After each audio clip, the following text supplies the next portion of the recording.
étudiants yi doon ñaawlu li kilifa yi digge woon ci yeggali chantier foofa ndax ñu seen njàng gën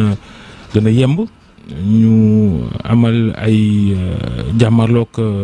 policiers yi fan yi yëpp ba démb kilifa yi dogal ni dañuy tëj université Assane Seck bu Ziguinchor nan nga gisee dogal boobu ñu jël démb kon foofa ca Ziguinchor.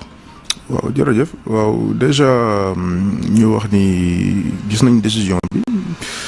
wax ni déjà violence yi ñoo ngi koy condamné parce que itam c'est vrai problème mën na am waaye saccage ay locaux wala ay véhicules donc warul ci biir université naanam problème am na waaye ñoo ngi condamné violence boobu te ñu woo étudiants yi ñu gën a dal problème yi comprendre nañu ko mais ñu dal donc yàq ay oto vraiment du solution waaye ñu wax itam tëj université du solution parce que c'est la solution la plus simple et la plus simpliste plus facile en fait mais gis nañu léegi Sénégal tëj université moo gën a yomb que terminer chantier lu ñuy wax daal le SAES est contre la fermeture de l'université parce que université on n'est pas un pays en guerre donc ni ñu ko waxoon bi UCAD tëjee noonu la ñu koy waxaate léegi université jàng ak jàngale d'autant plus que les années académiques sont décalées tey lu ñuy xaar mooy que chantier yooyu ñu pare leen ni ko gouvernement bi tam depuis 2015 ba léegi ay nuñ nan la ñu mënee comprendre ay chantier depuis 2015 ñu entamé ko mënuñu ko pare li ñu war a xool mooy lu tax chantier mënul pare su parewul itam donc les problèmes sont les mêmes. C'est scandaleux hein. C'est scandaleux parce que aujourd'hui au Sénégal on a actuellement ñaari universités yu jàngul dañuy gis Ziguinchor mais tey soo demee USSEN jànguñu parce que foofu itam ba léegi mënuñu tëjji parce que les chantiers dafa délabré soo demee. pareegul sax yàqu. oui en fait chantier yu bees yi déjà non seulement am na yu pare dañ ko tëj max yi sax ñoo ngi lekk bunt yi mais li may wax foofu mooy que locaux yi ñu leen aaloon la ñuy wax parce que amuñu ay locaux yi c'est des locaux vétustes dal yi di daanu ci ay di daanu donc loolu itam. est-ce que amul sax yoo xam ne dañ ko loué. waaw loué ay mairie bi bari na ay locaux ñu loué mais université en location loolu dafa war a wees ñun on est en 2024 bientôt 2025 lu ñuy wax mooy que chantier yi nga xam ne dañ ko entamé depuis 2015 ñu mën ko livrer. mais loolu nu mënee nekk nag ci nguuru Macky Sall ñu sóob ay chantier juróomi at juróom benn jàpp juróom-ñaari at sottiwul. fukki at sax daanaka. ñun daal SAES moom quel que soit ki fi nekk le discours est le même ñun xooluñu ki fi nekkoon mais lu ñuy wax mooy que chantier mënuñu comprendre ay chantier depuis 2015 parce que Ziguinchor c'est pas maintenant nit ñi dañuy fàtte parce que wax nañ ko répété même SAES plusieurs fois le ministre est sorti il a fait des promesses partout et malheureusement tant il est aphone il est apte à communiquer dans tous les sens mais sur cette question on l'entend pas donc lu ñuy xaar mooy mu wax ñu li mu waxoon étudiants yi li mu waxoon SAES mooy fan lañ ci toll. C'est vrai qu'il y a des difficultés te président bi wax na ko démb il faut que ñu auditer chantier yi baax nañu auditer chantier ñu xool xaalis boobu fu ñu ko def anamu aussi lu tax chantier mënul pare donc vraiment c'est très sérieux et ñun lu ñuy wax mooy que toute la violence exercée maa ngi delluwaat ci kaw Ziguinchor il y a des enseignants qui ont été violentés intimidés il faudrait aussi que toute la lumière soit faite et les condamnations soient faites donc mënuñu ko def loolu étudiants yi donc en tout cas ceux qui étaient là-bas il y a des gens qui ont violenté des enseignants te loolu mënuñu ko nangu je pense que sur cette question-là il faudrait d'abord que identifier les auteurs qu'ils soient Georges. Maintenant je pense que aussi je reviens sur la fermeture nous sommes contre et ça ne peut pas prospérer. bu ñu delluwaatee ci kaw Ziguinchor bu ñu taxawee foofu ba léegi kaw Ziguinchor est-ce que war naa mën a surprendre ñuy yàq di taal di def lu ni mel au regard de ce qu'on a vécu de ce que l'université Cheikh Anta Diop dund daaw. mais université Anta Diop waroon na yee nit ñi ci lu bari en fait c'est-à-dire que normal li SAES mos a wax mooy sécurisation des universités parce que xam nañu on savait on voyait venir mais xamuñu woon kan la UCAD jëluñu leçon UCAD yi parce que itam. Université il y a une violence ambiante commencé wul seulement Ziguinchor mais ak UCAD mais amoon na Saint-Louis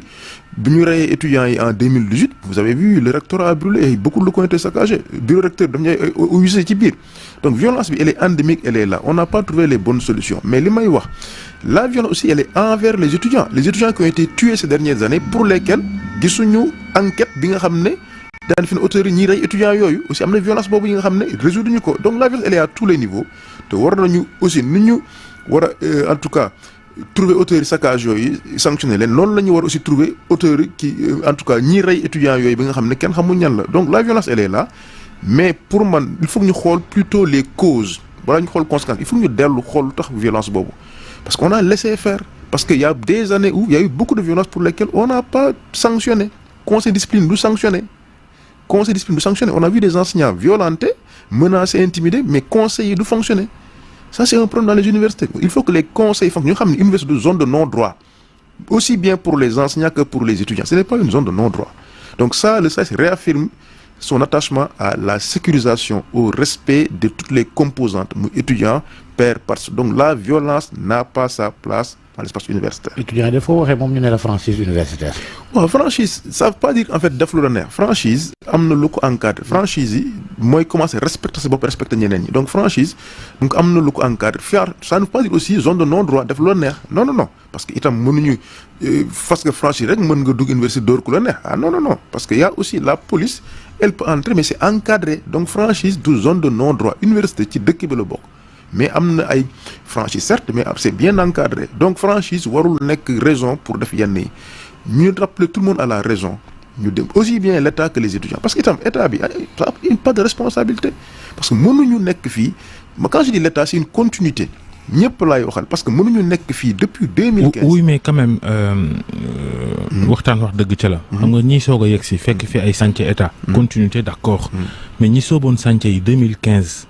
di nguurub Macky Sall ba fii sottiwul tam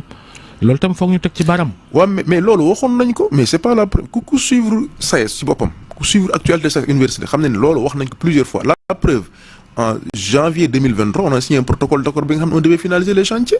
janvier 2023 je ne parle pas c'était bien avant ce gouvernement là on l'a fait plusieurs fois le suivi là j'étais chargé de vérification du SAES maa ko doon gérer pendant 6 ans actuellement je suis secrétaire général mais ces questions là on les a vécues depuis longtemps bien avant ce gouvernement donc les chantiers on a fait des visites nous-mêmes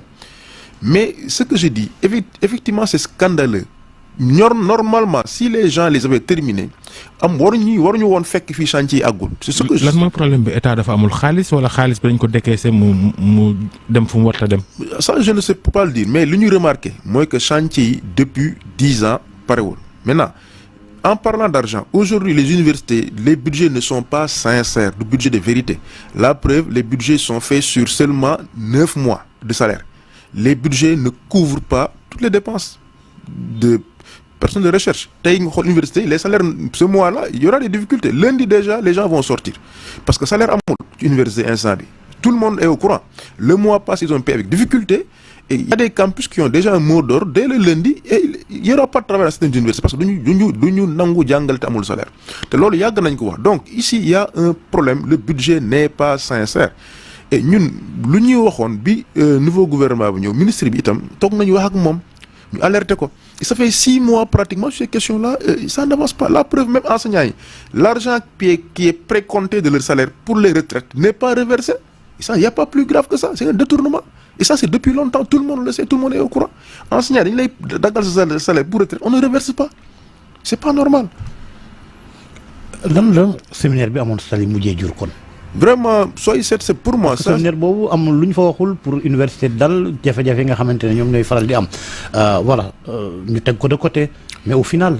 pour man ce séminaire-là c'est l'un des séminaires les plus inutiles de l'histoire de l'enseignement supérieur et ce séminaire était juste pour moi un moment de communication du ministère de l'enseignement supérieur parce que li ñu fa wax yëpp jëfewuñu ko toog nañ 3 jours ay une centaine de personnes amul benn de toutes les décisions n'ont pas été suivi d'effet mu ngi nii séminaire bi am tournée yi sax séminaire ak tournée yëpp décision yi fa jëlee mujjul fenn suñ ko kii woon boobu à l'époque parce que c'était pour le calendrier mais pour calendrier bi xamoon nañu ni il fallait livrer les infrastructures. non moom kay ministre bi ci boppam dafa amal ay tukki ci université publique yi. wër Sénégal gépp daanaka daf fay diggee waaye li mu diggee woon lu ci bëri gisaguñ ko de. waaw mais moom sax dama yàq est-ce que mu ngi fàttaliku sax lu mu digg parce que dafa digg ay promesses en veux-tu voilà dans tous les sens am nga instant bi ñun enseignement supérieur wax daf ci jeex jëf la ñuy xaar parce que promesse yi d'ailleurs problème yi loolu la parce que étudiants yi suñuy génn suñuy wax dañu xam moo fi waxoon lii moo fi promettroon lii alors waxoon nañ ko monsieur le ministre yaa ngi soog a ñëw xoolal situation bi ba pare balaa ngay wax mais foo jaar nga promettre fa mais la preuve voici les résultats te SAES waxoon na ko bu yàgg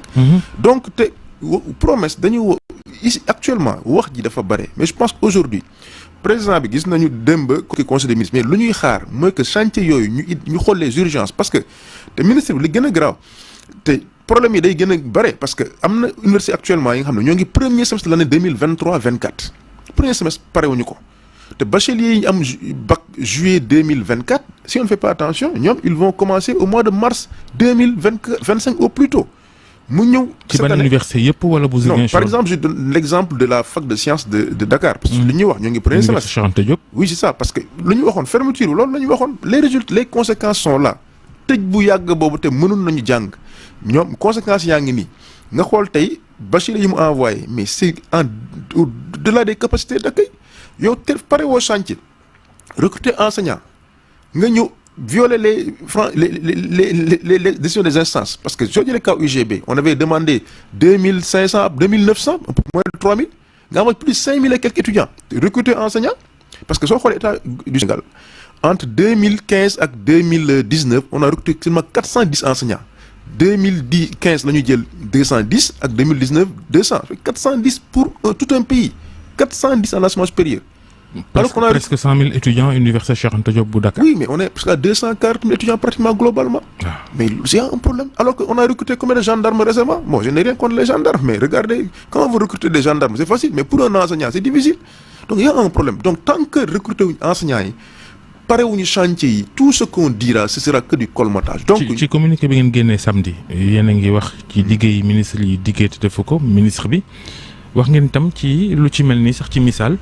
li ñu waxoon ni bachelier yu bees yi moom la ñu yóbbu lim bi ñu war a yóbbu ci université publique yi gouvernement bi da koo weesu fuuf li mu orienté état bi li mu orienté gouvernement parce que bon de toute façon mi ngi noonu doo xamante sax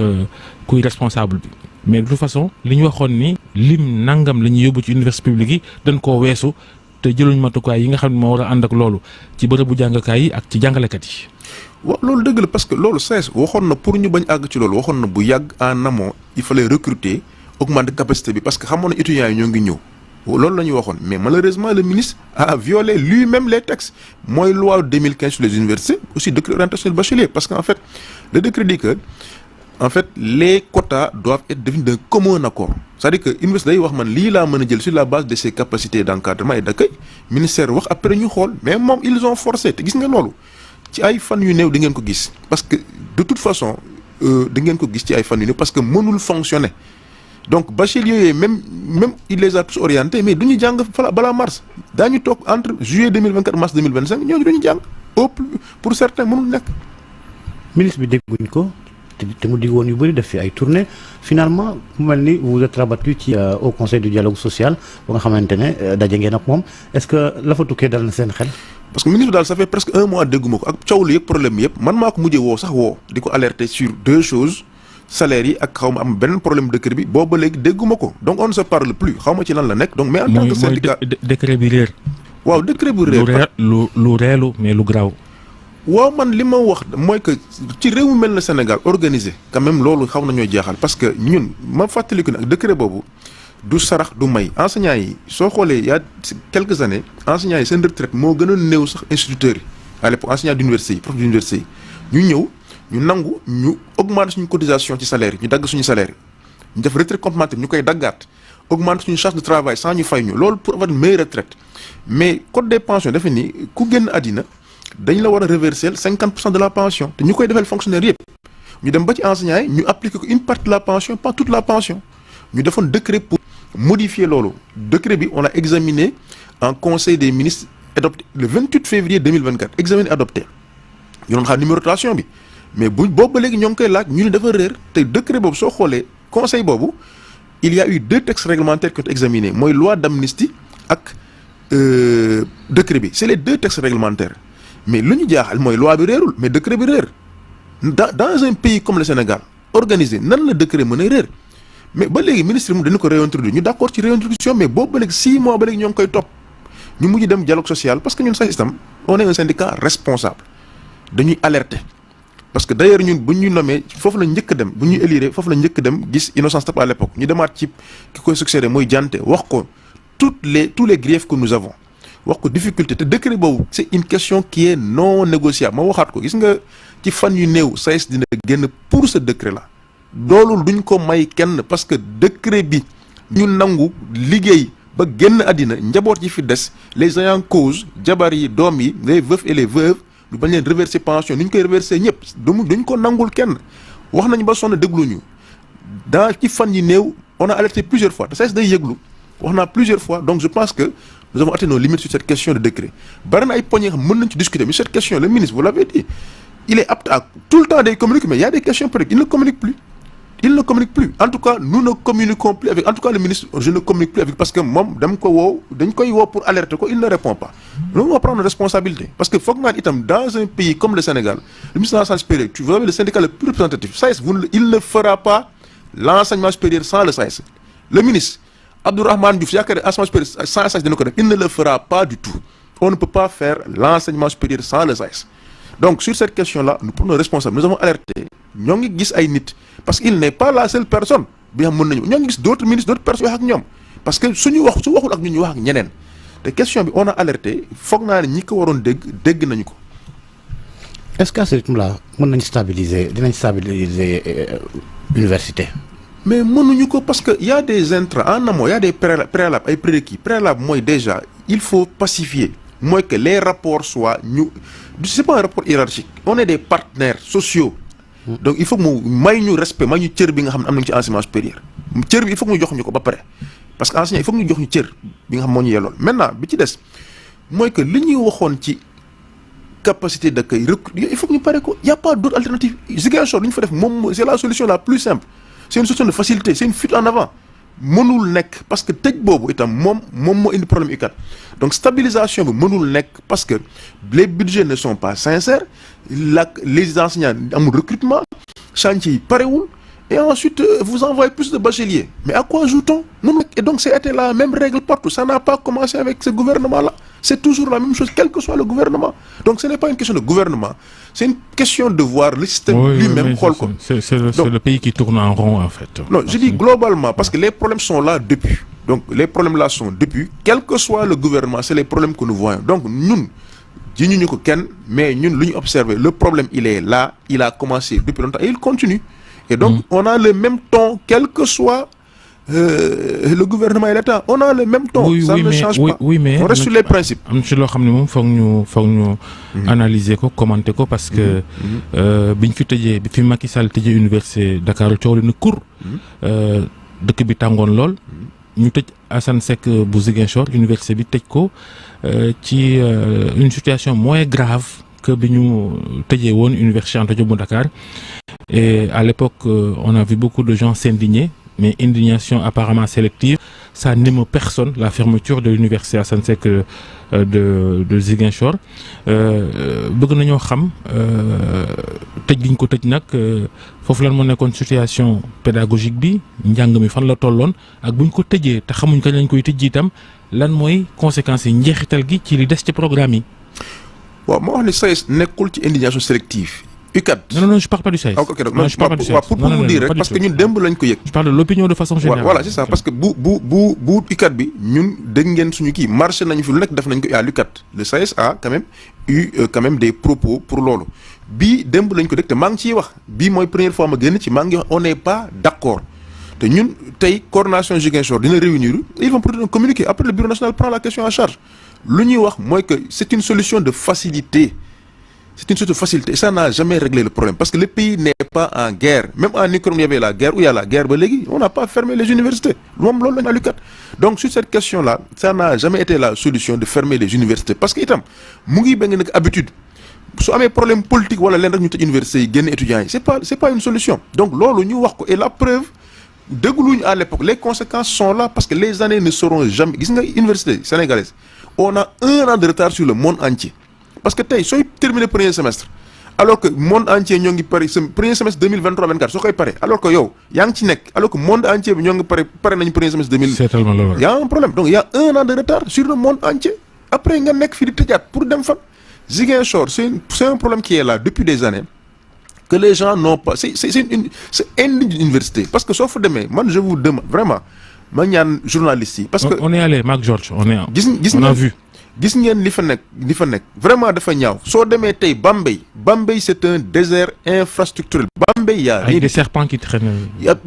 baa ngi am na benn chantier dafa yàgg ba maçon yi fa nekkoon dañu jël mosquée tabax ko taf ko ci chantier bi parce que xëy na pour ñaan xëy na chantier bi gën xam nga donc pour vous dire que il faut quand même benn instant la question des chantiers ñu teg ci loxo parce que président wax na ko dégg ñoo ngi xaar en tout cas mesures yu ñu jël mais ñu teg ci loxo ñu pare ko parce que xale yi ñoo ngi ñëw mënuñu xaar. Merci David Célestin Faye secrétaire général SAES. jërëjëf Georges jërëjëf Dieynaba. jaajëf Babacar Fall di la gërëm bu baax a baax di gërëm également sa